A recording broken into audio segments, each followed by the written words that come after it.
Dépendance en amour, 5 trucs à appliquer d'urgence. Hey, bienvenue à toi sur ma chaîne, je m'appelle Saïli, ta coach et experte en autonomie affective pour t'aider à avoir des relations épanouissantes. Mais avant de te transmettre mes pépitas, je vais te demander une petite chose, c'est de mettre un gros pouce bleu, un gros like, parce que cela me permet de savoir que ce contenu t'est utile. Comme ça, je ferai d'autres vidéos autour de cette thématique. Partage-moi également tes idées de thématiques dans la zone de commentaires, comme ça, je ferai des vidéos autour de ton sujet. Abonne-toi également à la chaîne pour recevoir toutes mes pépitas directement sur ton téléphone. Active la cloche parce que si tu ne le fais pas, YouTube ne te préviendra pas de mes nouvelles publications que tu risques de rater. Et ça serait fortement dommage. Je te propose également un bilan 100% personnalisé, gratuit, confidentiel, dans lequel figure ton cadeau à l'intérieur. Pour recevoir ta surprise, il te suffit d'aller dans la zone de description juste en bas et de cliquer sur le lien. Tu es dans l'incapacité de t'épanouir toute seule. Sans ton partenaire, il n'y a plus personne. Tu laisses cet homme venir faire la pluie et le beau temps dans ta vie. Quand tu le vois, t'es excitée, t'es contente, t'es heureuse, t'as des papillons dans le ventre, tout va bien. Mais dès qu'il est plus à côté de toi, c'est fini, c'est la fin des haricots, c'est chaud cacao. Ça y est, il n'y a plus personne. Tu ne vis plus, ça y est, t'es collé à ton téléphone. Tu dis, mais quand est-ce qu'il va m'appeler? Mais il fait quoi? Oh, il est en ligne, il me parle pas. Pourquoi il me parle pas? Qu'est-ce qu'il y a? Qu'est-ce que j'ai fait? C'est la catastrophe. Et c'est ainsi que tu subis ta relation. Et quand tu subis ta relation, tu ne la vis pas pleinement ta relation. Tu ne vis pas pleinement ta relation parce que tu es toujours en état de stress, tout le temps en état d'angoisse, d'anxiété. Et tu vas laisser la peur te dominer. C'est ainsi que tu vas subir ta relation. Or, dans une relation, tu dois être actrice et non passive. Mais toi, tu es dans la passivité. Tu laisses contrôler ta vie sentimentale est ta priorité. C'est-à-dire que toi, toute ton énergie est dirigée dans ta relation sentimentale. C'est-à-dire que le matin, tu te lèves avec 100% d'énergie et toi, tout ce que tu as à faire, c'est prendre ton téléphone, regarder si tu envoies un message, s'il ne l'a pas fait, tu vas le contacter, savoir en fait ce qu'il fait. Mais c'est pas possible. Et c'est extrêmement malsain, c'est ce qui mène à une relation toxique. Comment tu peux diriger 100% de ton énergie dans une relation? C'est hyper malsain. Et ça ne permet pas à ce qu'un couple soit sain. C'est pas possible. Une vie est constituée de différentes sphères. Tu vois, il y a la vie professionnelle, il y a la vie sentimentale, il y a la vie amicale et familiale et ta vie personnelle. Donc il faut de l'énergie pour chaque sphère. Mais si toi tu diriges toute ton énergie dans la sphère sentimentale, forcément c'est pas possible. Et forcément tu seras dans l'attente. Et tu ne vivras que pour ça. Parce que toi tu vis que pour l'amour. Il n'y a que l'amour qui t'intéresse. Que cette substance, vu que tu l'as pas pour toi, tu vis que pour ça, tu as besoin de ça. C'est ton oxygène. Et bien sûr, ça aura des conséquences sur ta vie. Des conséquences horribles. Tu vois bien que ta relation n'est plus épanouissante, mais tu vas rester. Tu vas rester par habitude. Alors que dans cette relation, tu n'as plus en fait ces papillons dans le ventre. Mais tu dis, bon bah, mieux vaut être avec quelqu'un que rester seul. Donc, ben, tu vas te satisfaire des miettes. Et ce qui est hyper pernicieux avec les miettes, c'est que quand tu commences à t'acclimater aux miettes, tu finis par en faire une normalité. Pour toi, c'est normal. Les miettes, c'est la normalité. Parce que tu t'habitues à ça. Donc même si ta relation, ça va pas, tu ne t'épanouis pas, tu vas quand même rester, tu vas dire, bah c'est normal. Et puis, tu vas regarder autour de toi, comme 80% des gens vivent de la même façon, tu vas regarder autour de toi, tu vas voir que tes amis autour de toi vivent une relation banale, tu vas te dire bah c'est normal. Alors que non, ce n'est pas normal. Dès lors où tu commences à souffrir, d'accord, c'est un indicateur la souffrance. La souffrance, c'est un magnifique indicateur. C'est juste pour te dire que là, ça va pas. Il y a des choses à rectifier. Mais toi, tu vas finir par te résigner parce que tu en parles autour de toi. Tes copines, elles vont dire non, mais tu sais, moi aussi, avec mon copain, c'est pareil. Il est comme ça. C'est les garçons, hein, ils sont comme ça. Non, non, non, non, non, non. C'est pas comme ça en fait. Pas du tout. Ta vie est déséquilibrée, tu ne vois plus tes amis. Et ce qui est marrant, c'est que nous, les filles, quand on est en couple, ça y est, on oublie nos copines, on oublie tout le monde, on fait plus nos activités, on met nos passions de côté, on fait plus rien. Toute notre énergie est dirigée sur cet homme. Alors que les garçons, et je suis sûre que tu as remarqué ça, chez les garçons, quand ils sont en couple, ils voient toujours leurs potes, hein. Ils sortent toujours, hein. Ils ne changent pas de vie, hein. C'est nous, en fait. Et c'est comme ça qu'on va être, notre vie va être déséquilibrée. Et c'est là qu'on va commencer à perdre pied. Alors que eux, pas du tout, hein. Ils voient leurs potes, ils sortent. Des fois, tu as envie de les voir. Ils vont dire, ah non, je peux pas te voir parce que je vais voir mon pote là. Alors que nous, directement, quand notre copain nous dit oui, j'ai envie de te voir, on va annuler les sorties avec nos copines. On va conditionner notre vie par rapport à cet homme. Alors que cet homme-là ne le fait jamais. Et c'est comme ça que tu vas perdre équilibre dans ta vie et tomber en dépendance affective. Ta vie n'a plus aucun sens sans lui. Son bonheur est ta priorité. Donc tu vas t'oublier au profit de son bonheur. Donc tu vas toujours être aux petits soins, tu vas t'oublier, tu vas tout faire pour lui. Parce que sans lui, clairement, ta vie n'a aucun sens. C'est lui qui vient apporter du sens dans ta vie. Forcément, c'est le meilleur moyen d'être tributaire pour toi. Tu ne te reconnais plus dans la relation. Ta personnalité est dénaturée. C'est-à-dire que toi, tu as mis ta personnalité au placard pour répondre à ses envies. Tu parviens pas à dire non, tu parviens pas à t'imposer, tu parviens pas à t'affirmer. S'il te dit par exemple qu'il adore les femmes en robe, toi, qu'est-ce que tu vas faire? Tu vas l'acheter des robes pour lui faire plaisir. C'est toujours lui en fait. Tu vas toujours faire en sorte de le satisfaire. Et tu vois bien que ça fonctionne pas parce que tu vois que cet homme se fout de toi tout simplement. Malgré tous les efforts que tu fais. Et t'en fais trop en fait. Tu veux tellement lui plaire que tu t'oublies. Au point même de perdre la quintessence de ton être, qui est ta personnalité. Juste pour plaire à un homme. Juste pour le garder. Et toi, tu as une peur panique que la relation se termine. Tu vas tout faire pour que la relation ne s'arrête pas. Donc au point, comme j'ai dit précédemment, de t'oublier. Tu vas faire tout ce que l'homme te demande. Tu vas t'échiner, tu vas t'étioler, ça va t'épuiser, mais tu vas rester. Tu vas rester, pourquoi? À cause de ton côté sadique. Oui, parce que l'être humain possède un côté sadique et pervers. Donc tu vas rester parce que tu vas souffrir, mais tu vas continuer quand même à rester dedans parce que tu vas espérer que la situation change. Mais tu vois que ça ne change pas. Tu penses que par l'opération du Saint-Esprit, que ça va changer, mais ça changera pas, tu vois bien, parce que ça se répète, et tu dis, mais j'espère que ça va aller, j'espère que ça va aller. Et c'est comme ça que tu deviens ton propre bourreau. Tu te fais du mal toute seule. Et tu en es responsable. Tu es responsable de ton mal-être.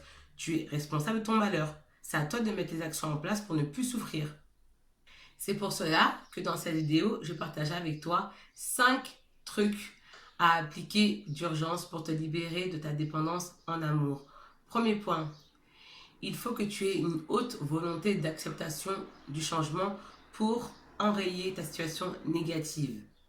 Il va falloir que tu mettes des nouvelles actions en place parce que tu vois bien que tes habitudes ne t'apportent pas de résultats et que tes habitudes te font souffrir. Donc il faut casser ça et mettre des actions précises, des actions fortes qui vont te permettre de sortir de ta dépendance en amour. Et il va falloir aussi que tu sors de ta zone de confort, que tu fasses des choses qui te procurent des émotions positives. Ce que tu veux. Des actions qui te font du bien, ça peut être par exemple faire du shopping pour le sport, ça peut être par exemple voir des amis et éviter de parler de ça, bien sûr. Ça peut être par exemple te faire un bon gâteau, ça peut être par exemple de lire un bon livre, ça peut être par exemple de faire un tour en forêt, de voyager, de partir en week-end, de dessiner, voilà, faire des choses vraiment qui te font kiffer. C'est hyper important parce que ça va te permettre de sortir de ta dépense en amour parce que tu vas baigner dans des énergies de positivité. Et c'est hyper important, tu en as besoin parce que là, tu es dans une situation négative. Donc il faut absolument que tu sortes de cela. Deuxième point, tu dois travailler sur les attitudes qui occasionnent ta dépendance en amour, en connaître la source. Ce qui va te permettre en fait de t'en débarrasser à tout jamais définitivement. Parce que la dépendance affective, clairement, c'est de la merde. Vraiment, ça gâche des vies, ça gâche tes relations. Tu ne vis pas pleinement tes relations. Et ça, je le sais, parce que sinon, tu ne serais pas là en train de regarder ma vidéo. Toi, ce que tu veux, c'est une vie où tu vas vivre ta best life. Et pour cela, il faut absolument que tu te débarrasses de ta dépendance en amour. Cela va te permettre d'être pleinement toi-même et d'avoir des connexions profondes avec les autres et avec ton partenaire. Troisième point, il faut que tu crois en toi et que tu crois également en un avenir serein et positif. Où te vois-tu dans 3-5 ans? Le fait d'avoir une vision à long terme va te permettre de sortir de la dépense en amour parce que tu seras animé par ça et tu vas vibrer pour ça.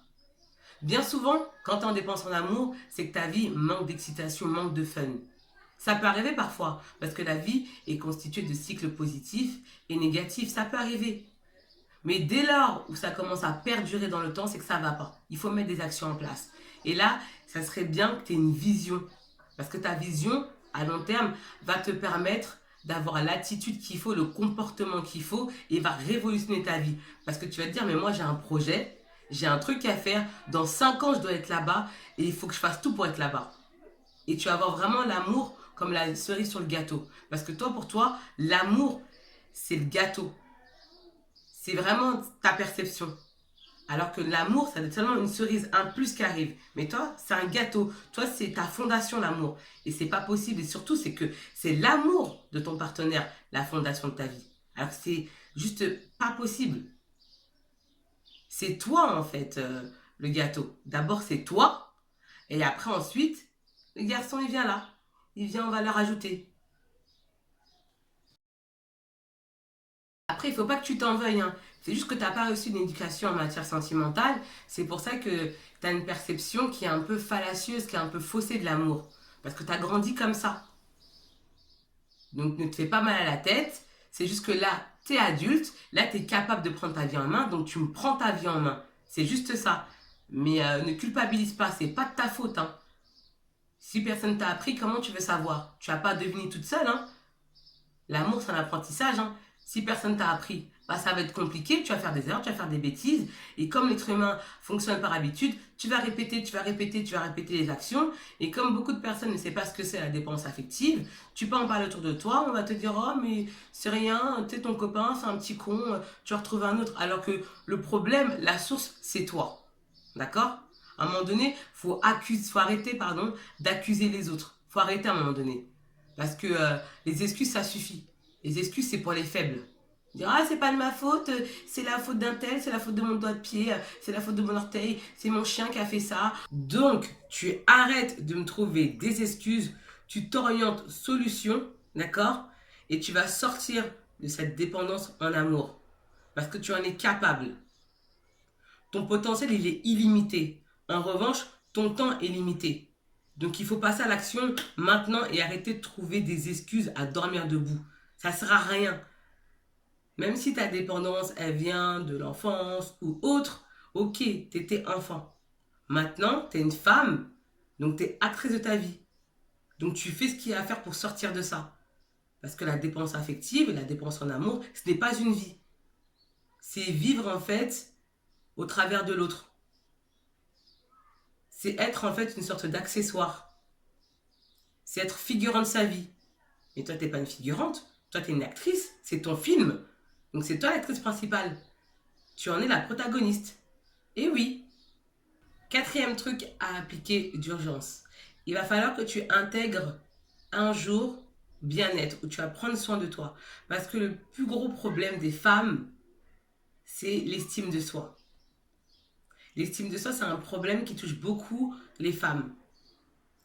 Et ça, il va falloir que tu travailles dessus en ayant des routines. Donc, tu me prends un jour par semaine où tu prends soin de toi. Tu vas chez le coiffeur, tu te fais manicure, tu te fais une séance de maquillage, tu fais du spa.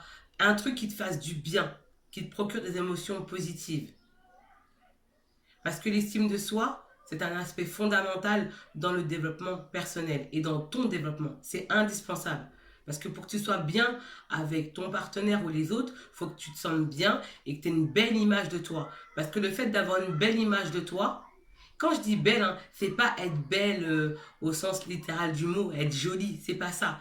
C'est le fait de te sentir belle. J'en suis sûr que tu as déjà vu des filles que tu trouvais pas forcément belles, mais qui attiraient plein de gens Pourquoi? Parce qu'elles se sentent bien, elles se sentent belles. Parce que c'est pas la même chose de dire je suis belle et je me sens belle. D'accord? C'est différent. Se sentir belle, c'est le fait de se dire j'ai confiance en moi, j'ai une belle image de moi et je suis confiante. Je me sens belle. Et je suis belle, oui, ok, t'es belle à regarder, puis après, qu'est-ce qu'il y a à l'intérieur? Tu vois? C'est une sorte vraiment de beauté énergique. Et il faut que tu prennes soin de ta beauté énergique. Tu as besoin de la cultiver, de la nourrir, de la renforcer, de la développer. C'est hyper important. C'est ce qui va te permettre en fait d'être magnétique. Ça va te permettre d'être attirante, séduisante. Parce qu'on peut très bien être jolie, d'accord, et pas attirante. C'est deux notions totalement distinctes. Une fille jolie, c'est une femme, tu la regardes, tu dis, oh, ouais, elle est belle, hein. Oui, elle est jolie, hein. Mais une femme attirante, tu sais pas pourquoi cette femme, elle t'attire, d'accord, mais elle a quelque chose. Elle est rayonnante, tu vois. Elle est rayonnante, elle est pétillante, elle est trépidante. Après, si tu as les deux, c'est cool, hein. Mais être jolie, c'est juste un atout. C'est juste une caractéristique parce que, ok, quand tu es belle, quand tu es jolie, tu vas attirer.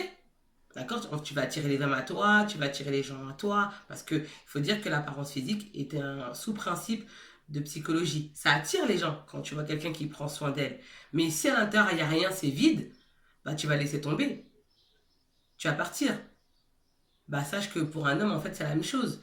Il va te voir, t'es une belle fille, t'es belle à regarder, mais si à l'intérieur il n'y a rien, si t'es fade, coquille vide, laisse tomber, il va te laisser en fait simplement. C'est pour ça qu'il faut que tu travailles sur ton estime de soi, ta beauté énergique, que tu travailles pour avoir une image positive de toi.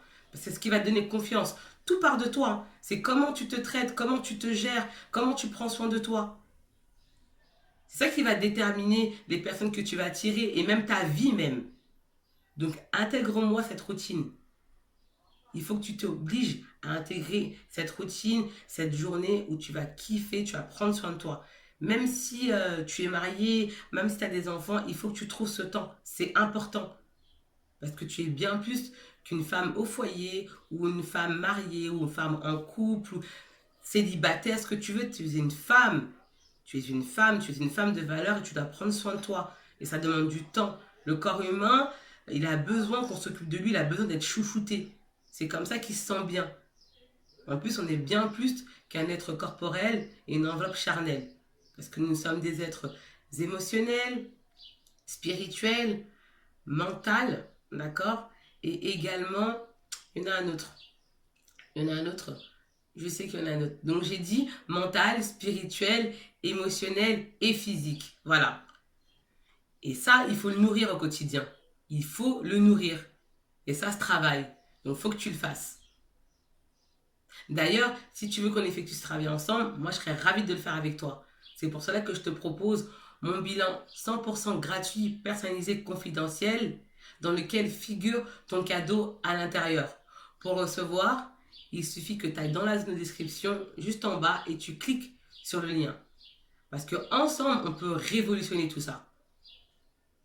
Cinquième point, il faut que tu apprennes à développer ton autonomie affective. Parce que cela va te permettre de te sentir bien et d'être dans une dynamique de positivité, déjà avec toi-même et par ricochet avec les autres. Donc il faut que tu fasses grimper ton autonomie affective et ton estime de soi, qui vont te permettre d'être dans un état de joie intérieure. Parce que la joie, ça commence à l'intérieur. C'est pas à l'extérieur. D'abord, ici, hein, tu passes des bons moments avec toi-même et là, tu vas passer des bons moments avec les autres. Laisse-moi savoir dans la zone de commentaires ce que tu as pensé de la vidéo. Parce que ton commentaire est important pour moi. Parce qu'il me permet d'améliorer mes prochains contenus. Partage-moi également tes idées de thématiques dans la zone de commentaires. Mets-moi également un gros pouce bleu, un gros like. Parce que cela me permet de savoir que ce contenu t'est utile. Comme ça, je ferai d'autres vidéos autour de cette thématique. Si tu es nouvelle, bienvenue à toi sur la chaîne. J'espère que tu te sens bien et que tu apprends des choses. Abonne-toi à la chaîne afin de recevoir toutes mes pépitas directement sur ton téléphone. Active la cloche. Gling gling, gling gling. Parce que si tu ne le fais pas, YouTube ne te préviendra pas de la sortie de mes nouvelles pépitas que tu risques de rater. Et cela serait fortement dommage pour toi. J'en suis sûre que tu connais une amie à qui cette vidéo peut faire du bien. Donc, envoie-lui la vidéo. Quant à moi, je te dis à bientôt pour de prochaines pépitas et je te dis ciao! Bye bye!